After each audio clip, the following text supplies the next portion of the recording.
quand les soldats de la paix dérapent. C'est les casques bleus de la Monique qui se mettent à se lancer dans les viols, que ces soldats puissent être punis.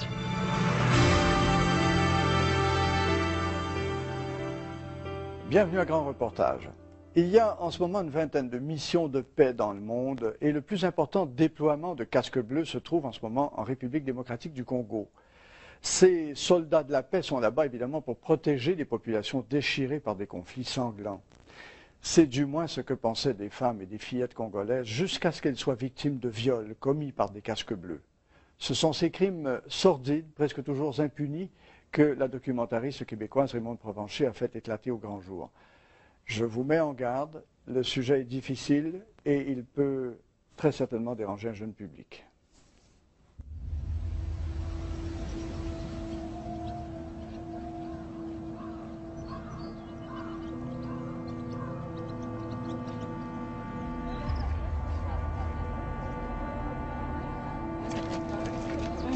Jambo. Jambo. Huyu kwa mgonjwa huyu sana alikamatiwa hapa na basoda ine kamata natoka kupori kuvunja makoni. Iko na miaka ngapi huyu? Huyu miaka 16. Basoda ine.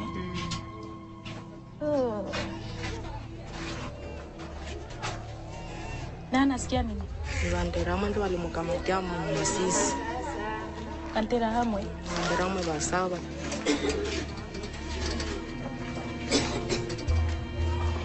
Kuna miaka ngapi? 65. Oh my gosh.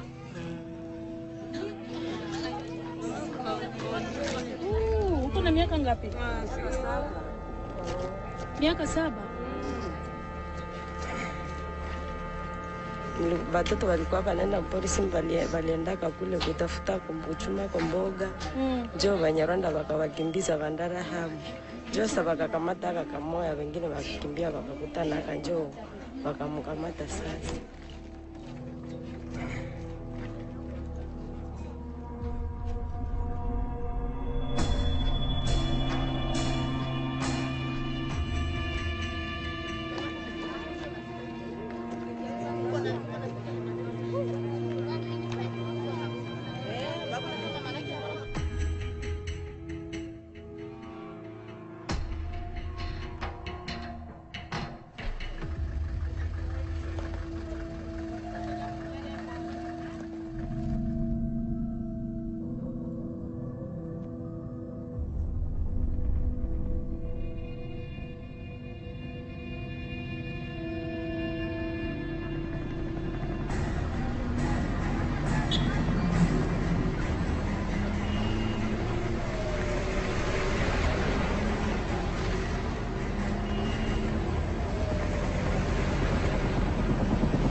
Je m'appelle Mimi Kachira, je suis avocate de formation. Je mis sur pied une fondation Pasteur Emmanuel Kachira qui vient en aide aux femmes et aux enfants victimes de la guerre au Congo. Je suis venue au Canada il y a plus de 7 ans comme réfugiée politique.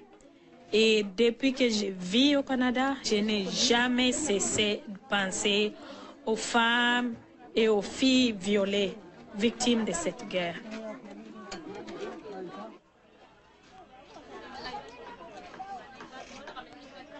Ce sont toutes les femmes violées qui ont fui leur village et puis qui ont trouvé refuge ici. Elles sont rejetées et puis blâmées aussi. en quelque sorte, et nombreuses d'entre elles rejetées par leur mari parce qu'elles sont blâmées pour leur viol. C'est comme ça que ça se passe, oui. C'est la culture, quand on est violé, c'est toi la coupable. Le viol massif, c'est une arme de guerre qu'on utilise ici. Et puis c'est devenu comme quelque chose de normal et ce sont les sans-voix. Personne n'est là pour elles. Personne.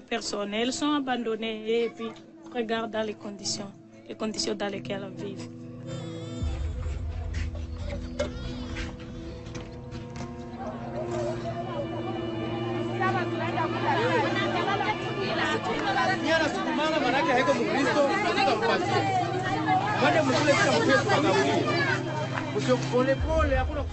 Les auteurs de ces viols, les principaux auteurs sont d'abord les hommes armés de toutes tendances, qu'ils soient du gouvernement, qu'ils soient les hommes des milices.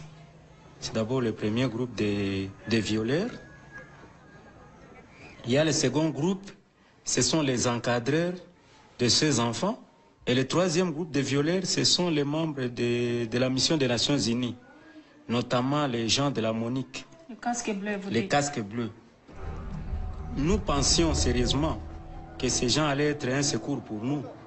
Curieusement, en constatant ce qu'ils font, vraiment, nous nous posons beaucoup de questions et nous remettons en cause beaucoup des idées que nous avons sur les Nations Unies, sur son rôle, sur sa mission. Alors on s'est dit, pourquoi ils font ça? Est-ce qu'ils n'ont pas d'enfants? Parce que nous, on croyait que la MONUC était là pour nous aider. Mais quand elle aussi contribue à empirer notre malheur, alors là, on ne sait plus à qui se confier, on se confie seulement à Dieu. L'activité la plus importante ici à Goma, après le petit commerce, c'est la prostitution. Il y a des grandes personnes qui se prostituent. Mais pourquoi pas ces gens de la MONUC qui ont des moyens, qui sont les seuls qui bénéficient des salaires dans ces pays où il n'y a pas de salaire?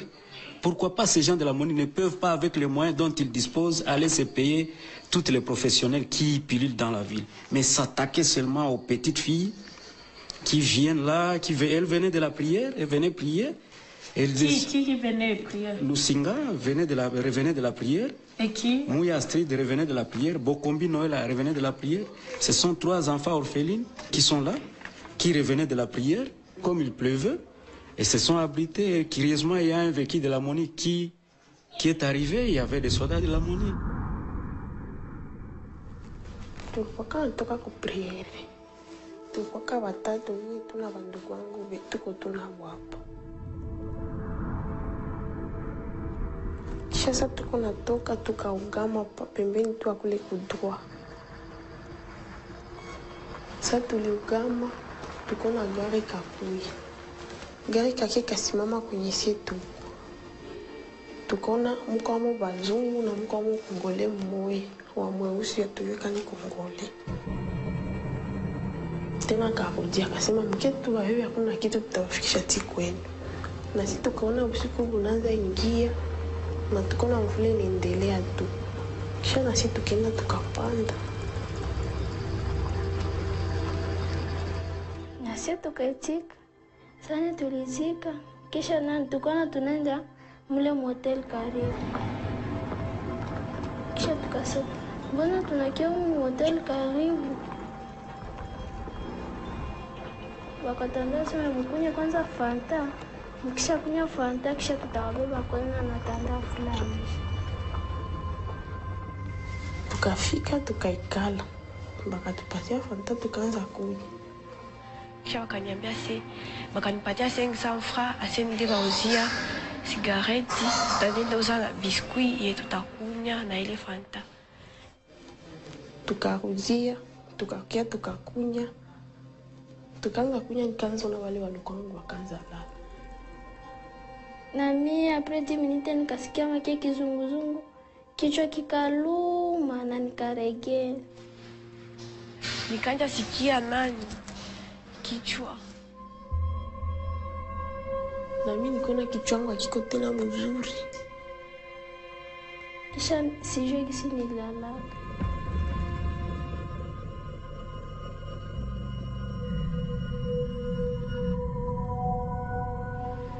sikujua tena sai nililala, nikaenda usubuhi. Sasa usubuhi nikaona niko mshambre, sina tena manguo, manake hatuko tunajiona hivi, manake hatuko bien.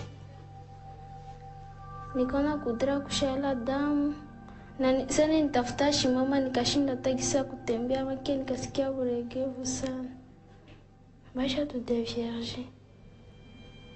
Shinangu Marie Noela kwa 14. Nangu Luzinga Kalonda, prénom Josafi.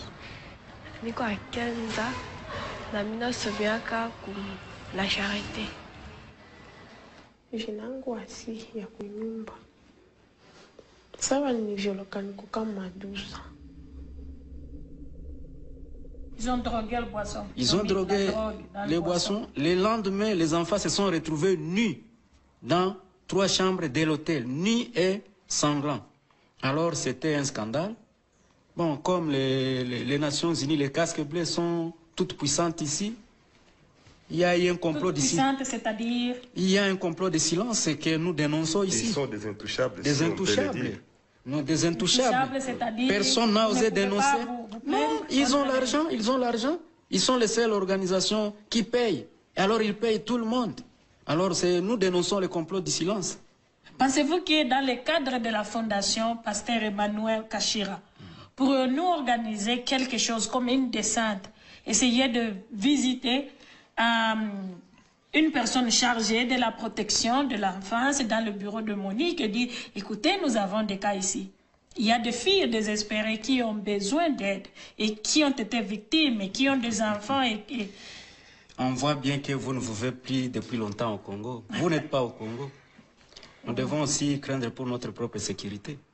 Quand nous allons nous adresser à la Monique qui bénéficie de ces complots du silence-là, les membres de ces silences-là, est-ce qu'ils vont nous laisser tranquilles? Ça, c'est ça la question.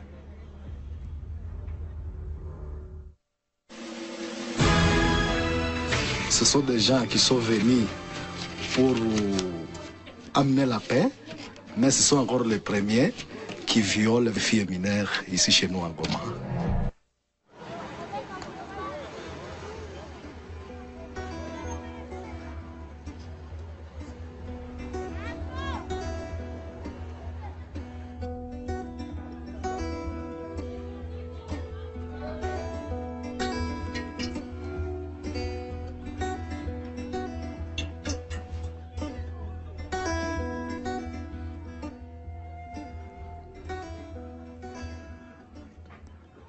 Amani Angelani, 14 ans, constant à l'arrivée. Et traumatisme psychologique suite à la drogue et nom du militaire Ibrahim Monique, sud-africain. Détails liés au viol, bisous, tire-langue, pénis dans la bouche, doigt dans le venger et a fait pénis, hémorragie intense, abdomen ballonné. Je m'appelle Dr Arnold Kambale. Je suis gynécologue obstétricien de formation belge et anglaise. Alors ici, j'ai essayé vraiment de répertorier jusqu'à 19 cas. Il y a des preuves tangibles. Et vraiment c'est regrettable parce que ce sont des gens qui sont venus pour amener la paix, mais ce sont encore les premiers, les gens de la Monique, les fonctionnaires et surtout les militaires, qui violent vraiment des filles mineures ici chez nous à Goma. Leur âge varie entre 9 et 16 ans. À partir de ces viols, ces filles mineures ont des affections gynécologiques très sérieuses. Alors parmi elles, il y en a ceux qui ont déjà atteint du sida. Vous voyez que nous sommes à province. Donc c'est le chef-lieu de la province du Nord Kivu. À l'intérieur, ces cas peuvent être multipliés par 10 ou par 20 même. Donc je dirais que dans la province du Nord Kivu, nous pouvons arriver à plus ou moins même 2000 cas, hein, parce que la Monique est partout là-bas. Généralement, ce sont les Sud-Africains, les Indiens et puis les Marocains aussi.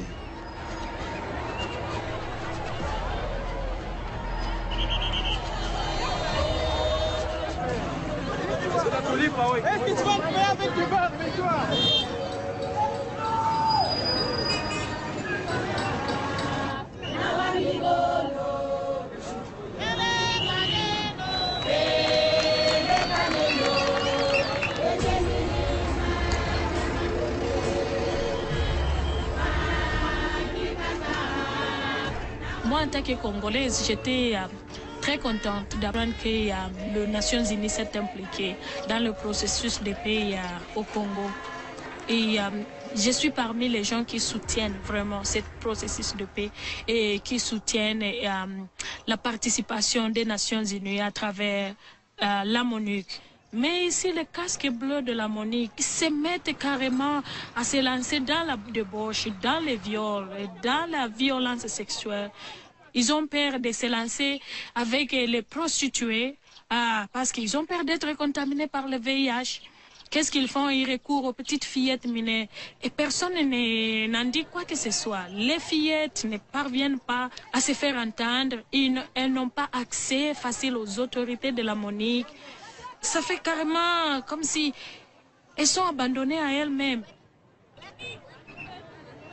Parce que l'image que j'ai, moi, des soldats de la MONUC qui viennent pour la paix, ils sont là pour amener le bien, pour amener la paix, pour amener la nourriture aux déprimés, pour amener les médicaments, les soins médicaux pour ceux qui n'en ont pas, la sécurité parce que c'est nécessaire. Et c'est ça l'image que moi j'avais des peacekeepers. Mais arrivé ici à Goma, pas vraiment. Il y a beaucoup de fillettes à qui on a enlevé leur dignité, leur espoir d'avenir. Ces fillettes-là, elles sont nombreuses, répertoriées dans la ville de Goma. Elles doivent être dédommagées pour préjudice causé. Et que ces soldats qui sont auteurs de ces crimes puissent être punis. C'est un crime. Les viols, c'est un crime. J'imagine mal, moi qui suis canadienne, voir un soldat canadien violer une fillette, au Canada, une fillette de 12 ans, 14 ans, et que cela passe inaperçu comme ça et que les autorités canadiennes puissent dire oui, ça va, et ça, c'est pas grave. Je vois mal ça se produire au Canada. Et si ça ne peut pas se produire au Canada, dans un pays civilisé, pourquoi seulement en Afrique où il y a encore la misère, la pauvreté, la souffrance?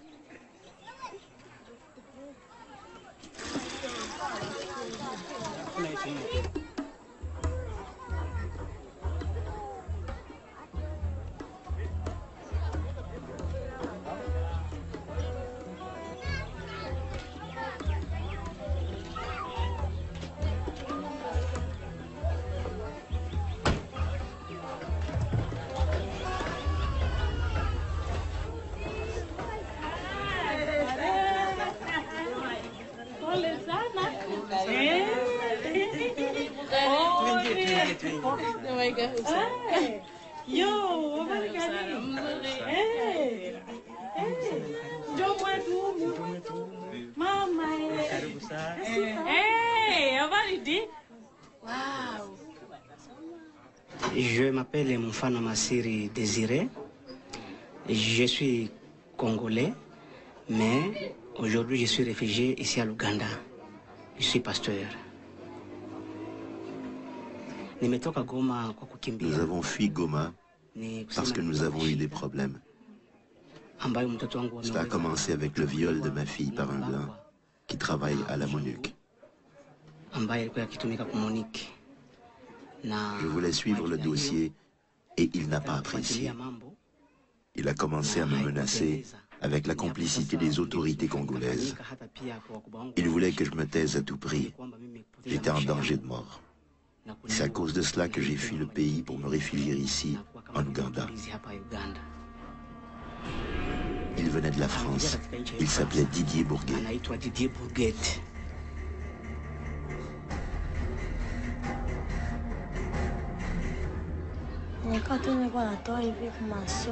Je revenais de l'école. Cette dame appelée Feza est venue à la maison parce qu'elle devait à ma mère une somme de $30. Elle a demandé à ma mère si elle pouvait partir avec moi pour aller chercher de la monnaie. Par la suite, je rentrerai seule à la maison car elle avait d'autres courses à faire. En quittant la maison, elle a arrêté 2 mototaxis.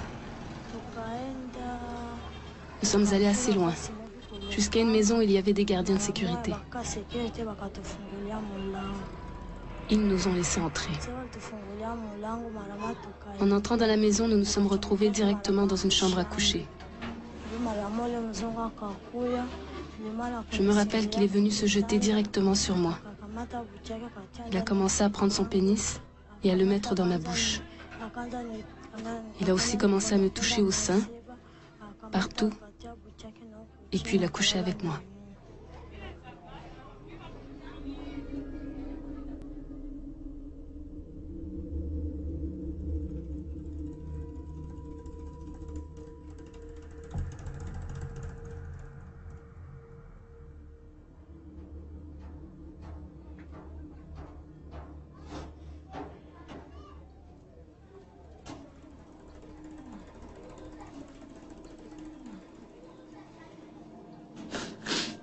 Wakati niliona hii foto nikasikia roho yangu na huzunika sana, hata nikagonjwa tension mpaka sipenda iona, nasikia roho inaumizwa sana. La police a dû entrer de force dans la résidence de ce monsieur. Ils ont commencé à interroger ma fillette. Ses yeux étaient très très rouges, comme quelqu'un qui a fumé du chanvre.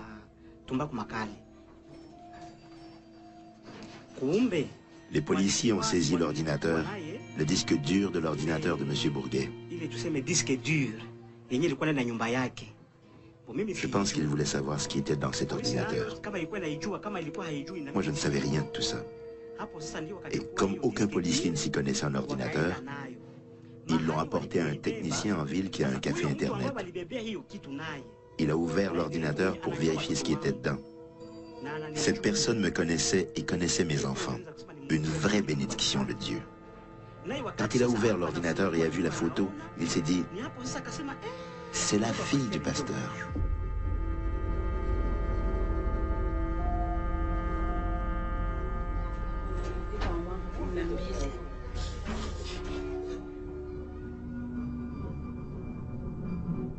Avez-vous enquêté sur le cas de Didier Bourguet? Non. Vous en avez entendu parler? Oui. Ça se parlait beaucoup là-bas. Ouais, les photos circulent encore à Goma, là. Je suis Julie Filteau, sergent détective à la police de Lévis. J'ai enquêté pour les Nations Unies, République démocratique du Congo. Entre 2004 et 2005, j'ai enquêté les crimes à caractère sexuel commis par les gens des Nations Unies.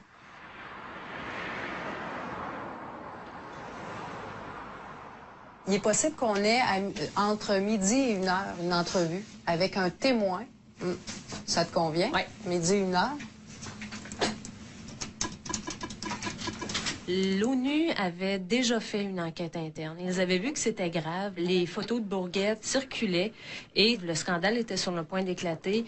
Et ils ont décidé que ça prenait une enquête criminelle et c'est suite à ça que j'ai été recrutée.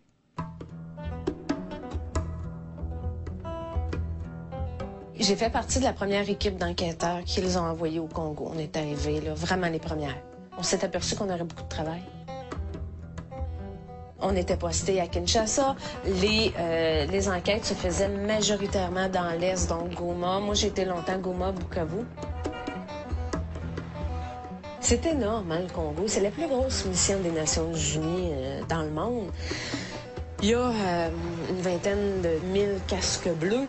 C'est beaucoup de monde à gérer. C'est des gens aussi qui proviennent de d'autres pays d'Afrique ou de d'autres pays aussi qui ont des problèmes chez eux et des croyances culturelles différentes. Donc, ils arrivent là et, il y a une partie des problèmes qui sont créés par ça. Au niveau des militaires, c'est sûr que quand je rentrais dans le campement des militaires, là, j'étais reconnue. On me regardait de travers, un petit peu d'intimidation. Ils me reconnaissaient. Je vous dirais qu'il y a environ le tiers des dossiers qui sont des fausses allégations. Mais l'autre partie des dossiers, c'était des vraies allégations, mais de là à dire qu'on a été capable d'accuser quelqu'un, ça c'est une autre histoire. Premièrement, on faisait face à plein de problèmes. Juste d'aller mener les enquêtes, c'est presque 2 jours de transport. Ensuite de ça, trouver les victimes, les localiser les témoins. On est dans un pays où les gens n'ont pas de papier, où les gens ne savent même pas leur date de naissance, où les gens n'ont pas d'adresse. Donc, localiser ces victimes-là. Il y a beaucoup aussi de dossiers où on n'a jamais été capable d'identifier les agresseurs. Ça aussi, c'est une autre grosse partie des dossiers à cause de plein de facteurs, là, parce que nos victimes étaient des enfants, parce que tout ce qu'on avait, c'était des surnoms. On n'avait pas de nom, on avait des surnoms. À cause de tout ça, il y a des dossiers, je dirais des beaux dossiers, là, des dossiers où moi je suis certaine à 100% que les faits sont arrivés, mais qu'on n'a jamais été capable d'identifier les agresseurs.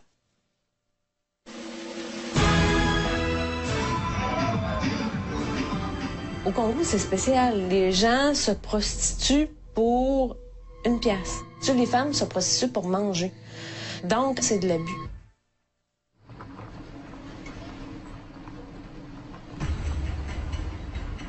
Il y avait des dossiers de prostitution aussi, là. Par exemple, des militaires qui trouvaient une occasion de sortir du camp pour aller dans les villages, puis offrir de l'argent aux jeunes femmes en échange de services sexuels, des choses comme ça. Je suis Julie Plante, je suis sergent détective à la police de Lévis. J'ai travaillé 8 mois à la MONUC pour enquêter là, sur tous les crimes à caractère sexuel, l'exploitation sexuelle envers la population locale en 2005. C'était des enquêtes internes, en fait, qu'on faisait. Donc, on parle de manquement au code de conduite qui a été établi par l'ONU, le code de conduite qui stipule, entre autres, que c'est interdit d'avoir des relations sexuelles avec la population locale, qui décourage aussi la fraternisation avec la population locale de la part des gens de l'ONU. Et l'exploitation sexuelle aussi là, de la population locale, par exemple, des services sexuels en échange de nourriture ou d'argent, la prostitution. En tout, si je me trompe pas, il y a eu 111 là, dossiers qui ont été enquêtés là, lors de ce projet-là, si je peux dire, là, du SCA, là, le Sexual Exploitation and Abuse, là, les enquêtes sur les abus sexuels. On parlait de viol, on parlait de bébés MONUC. On parlait de gens des Nations Unies qui avaient eu affaire à des prostituées. C'est interdit, selon le code de conduite, que la prostituée soit majeure ou mineure. C'est interdit. Nenda kuba Sud-Africain tu mimi kwa programu na nami navala nenda kuba Sud-Africain nashuka ma 15h. Je wanatoka mlupango 15h na nenda na wanamuke kisha ikishafika 17h wanakimbia wanaingia mlupango juu waite appel tena waite.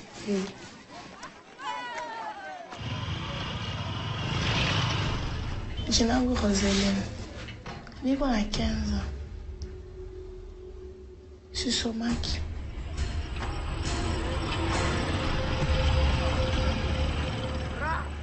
Au Canada, si on commet un crime sexuel à l'extérieur du pays, on a une loi dans notre code criminel qui prévoit qu'on peut être accusé d'un crime sexuel commis à l'extérieur du Canada. On peut être accusé par le Canada, ici au Canada. C'est pour éviter le tourisme sexuel. C'est pas tous les pays qui sont comme le Canada et qui prévoient ça dans leur code criminel.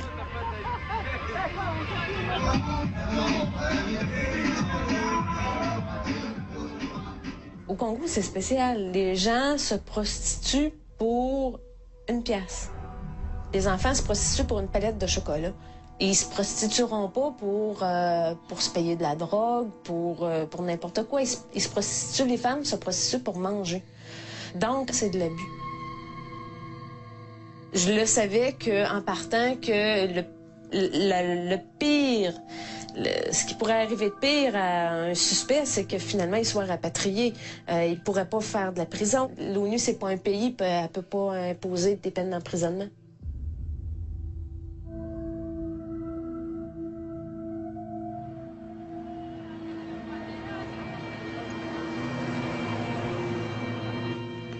Jina langu Cecile Ziana, niko na mimba ya miezi 6 na nilikuwa na agisi ni watu wanatuchungaka huko mumugine na hapo ndio wanapaswa leta amani basi, na ile ndio ilikuwa reason.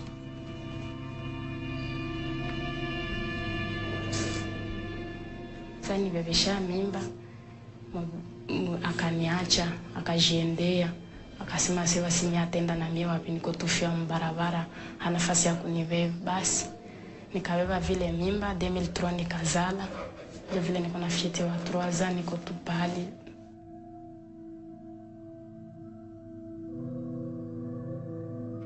Blandine Kaganda. Najisika. Hasa hapana kukilema kwa haifati. Mara mama kanikamatia kwa ile masinga hapo ile. Yuko kwa partima masinga kwa shuka hivyo jua kukamataka tu asika. Kumbe ile siku na nisipo kanikamata. Akanikamata mimi 4 personnes. Mimi mara mama kaniviolea na alikuwa wakati wa ovulation. Kwanza hii mwezi kwanza sijita kama itanishi taisha hata.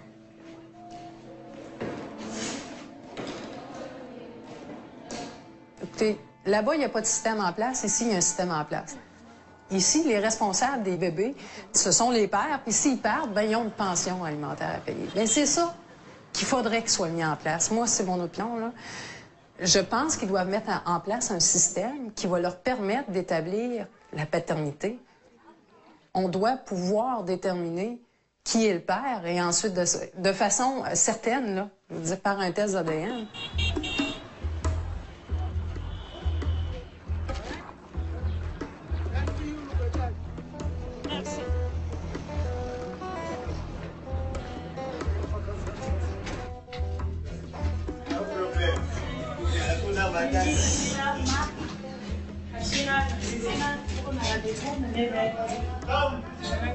Police militaire. The reason we are here is Mark received this girl here, Zizina. Then she started telling Mark her story. And she claimed to have the baby from a Monique soldier. So somebody must, take care of this baby. Who is that somebody? She claimed that the soldier himself is not longer here, from Morocco. Morocco? Yeah.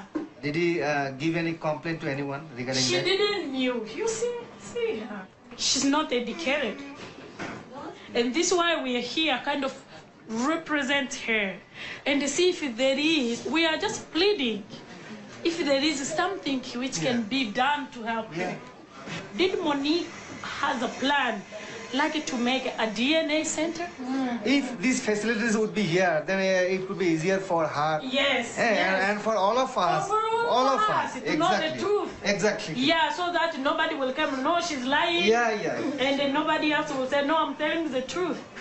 Yeah. Mark will help her. Okay. And take perhaps other case, put them in writing, bring them to you, and you will try to do I will do my best. Whatever I am supposed to do, I'll do it. Anything. Thank you very much for coming down to us. Thank you. And also wasting your valuable time. Yes. Come on, thank you. Thank you. Actually, I must not pass a comment on any country. Because actually, you see, their army is not tuned up. Their army is not well organized or well trained. I must say, if it is so, in that case, why sort of the nuisance is being created by those personnel? Commander should be like a commander. He should shoulder the responsibility. Respect will come from heart, and that we are supposed to earn it.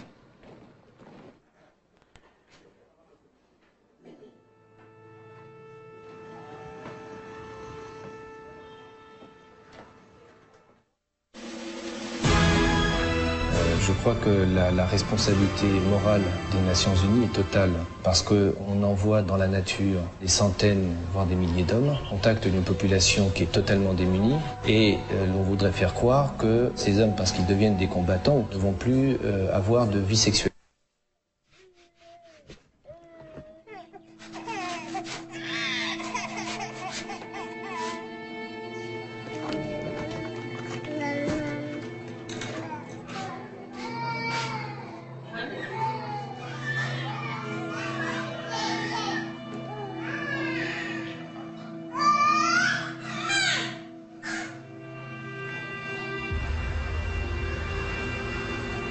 c'est toujours les noms des mêmes contingents qui revenaient.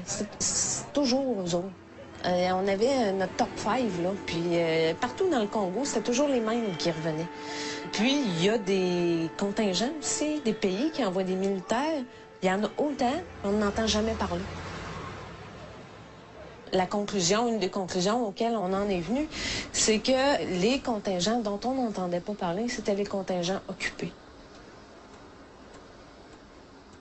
Ce que je pense, c'est que si les règles des Nations Unies étaient respectées, entre autres par les militaires, le couvre-feu, selon les codes de discipline, les militaires doivent sortir avec leur béret bleu, les uniformes et les cartes d'identité.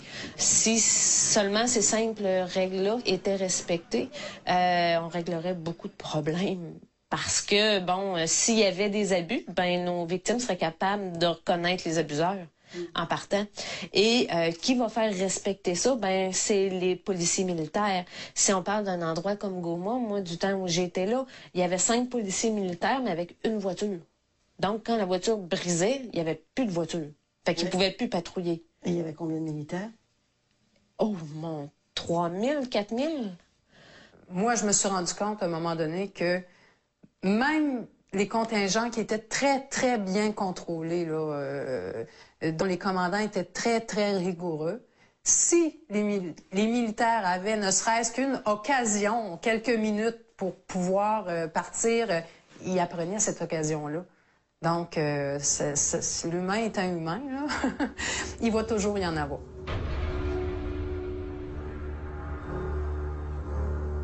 La responsabilité individuelle de M. Bourguet, moi je considère qu'elle est totale. On peut dire que M. Didier Bourguet a reconnu avoir eu des relations sexuelles complètes avec des mineurs, et pas simplement des mineurs de 15 ans, mais des enfants de 12, 13, 14 ans. L'intéressé se livrait à des photomontages, à des films vidéo de quelques secondes pour se mettre en scène et pour, dit-il, son utilisation personnelle. Il avait des antécédents, ou plus exactement, il a reconnu tout à fait simplement qu'il avait déjà eu des relations sexuelles avec des mineurs lorsqu'il était en poste en Bosnie ou en Centrafrique. Je crois que la responsabilité morale des Nations Unies est totale dans des affaires de ce type, parce qu'on nage en pleine hypocrisie. On envoie dans la nature des centaines, voire des milliers d'hommes, au contact d'une population qui est totalement démunie, et l'on voudrait faire croire que ces hommes, parce qu'ils deviennent des combattants, ou qu'ils sont des combattants hors de leur pays, ne vont plus avoir de vie sexuelle.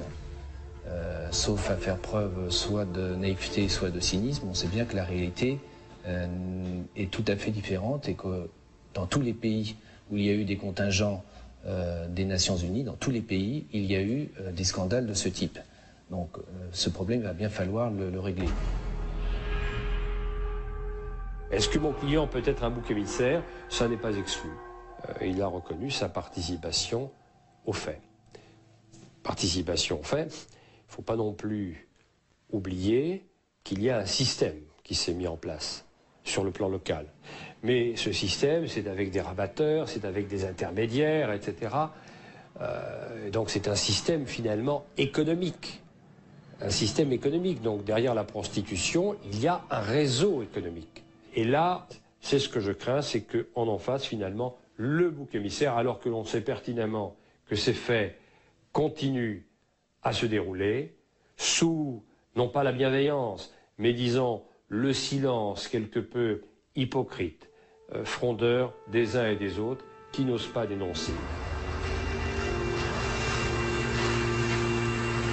Je demanderais que la justice soit rendue et que les familles victimes puissent être dédommagées. Et qu'il y ait quelqu'un, qu'il y ait une autorité de la MONUC ou des Nations Unies.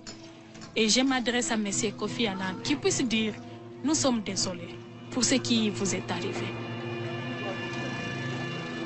La réflexion est que comment faire pour rendre la justice à cette fillette et aux familles des victimes, et que faire de ces bébés, Monique?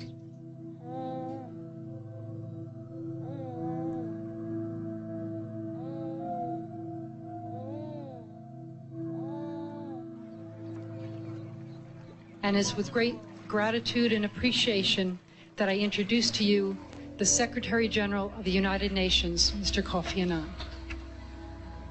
As you know, 3 years ago, I promulgated a bulletin entitled Special Measures for Protection from Sexual Exploitation and Sexual Abuse.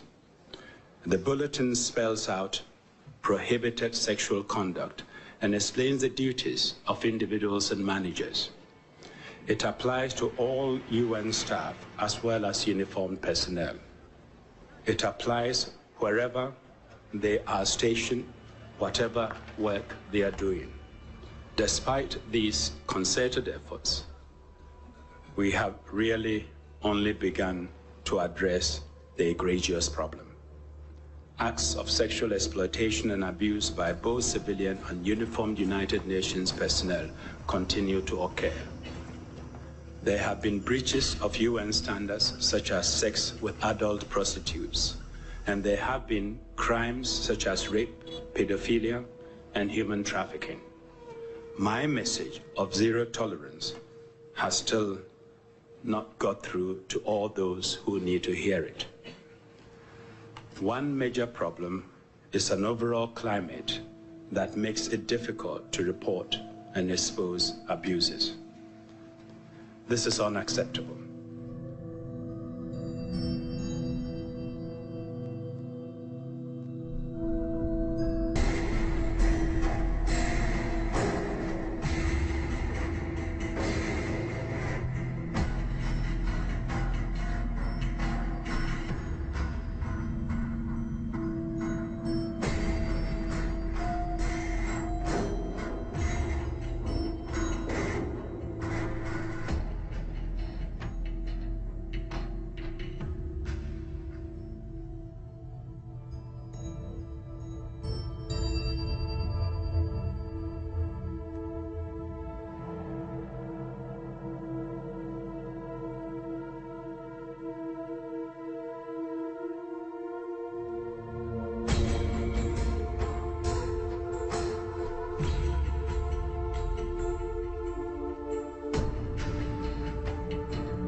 Yeah, but